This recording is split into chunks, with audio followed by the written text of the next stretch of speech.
Hola, buenas tardes. Mi nombre es Andrea Catalán, soy estudiante técnico en farmacia y procedo a hacer mi videoexamen de asepsia, antisepsia y bioseguridad. La primera pregunta dice, ¿qué es la bioseguridad y qué acciones tomaría usted para que todo su entorno laboral aplique estas normas? Bueno, la bioseguridad es un conjunto de normas, medidas y protocolos que son aplicados en múltiples procedimientos, realizados en investigaciones científicas, trabajos docentes y trabajo clínico y de hospitales, con el objetivo de contribuir a la prevención de riesgos o infecciones derivadas de la exposición a agentes potencialmente infecciosos o con cargas significativas de riesgo biológico, químico o físico, como por ejemplo el manejo de residuos especiales o residuos biológicos, almacenamiento de reactivos y uso de barreras protectoras, entre otros, ¿ya? Por lo general, a las personas la información le entra por la vista. Entre ellos podríamos hacer un papelógrafo donde salgan los elementos de protección que se deben utilizar, abarcando en gran medida la higiene de manos. Un ejemplo de papelógrafo es este. Lava tus manos antes y después de un procedimiento. Esto lo podríamos colocar dentro de nuestro lugar de trabajo para que siempre estemos informados que debemos lavarnos las manos antes y después de un procedimiento de atender a un paciente, ¿ya? Lo otro que tenemos que tener en consideración son los elementos de protección. Protégete y protégenos. Aquí podemos ver diferentes barreras de protección, entre ellas nuestro uniforme, el delantal, mascarillas de dos tipos, la KN95, la de 3 pliegues, una cofia para mantener nuestro pelo resguardado, guantes y antiparras, que es cuando trabajamos con fluidos por la mucosa ocular, ¿ya? La segunda pregunta dice, explique con sus palabras, mediante el apoyo de material audiovisual o papelógrafo, los tipos de aislamiento de paciente. Yo realicé este papelógrafo donde podemos destacar 4 tipos de aislamiento. Entre ellos, el primero, que es aislamiento por gotas. En este debemos ocupar lavado de manos antes y después de tocar el paciente, mascarilla para estar a menos de 1 metro del paciente o realizar un procedimiento.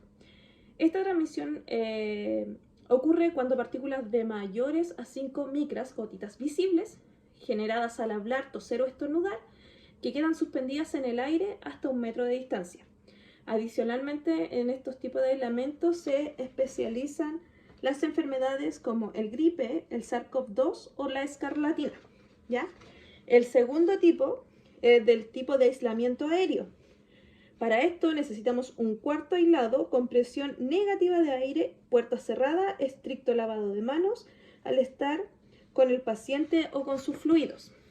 Este aislamiento se debe tener cuando la diseminación de partículas menores de 5 micras permanecen suspendidas en el aire por altos periodos de tiempo. Por ejemplo, el sarampión, la varicela, la tuberculosis pulmonar, ¿ya? El tercer aislamiento, que es un aislamiento por contacto, se debe usar guantes, bata y adicionalmente desinfectar las superficies que vamos a utilizar.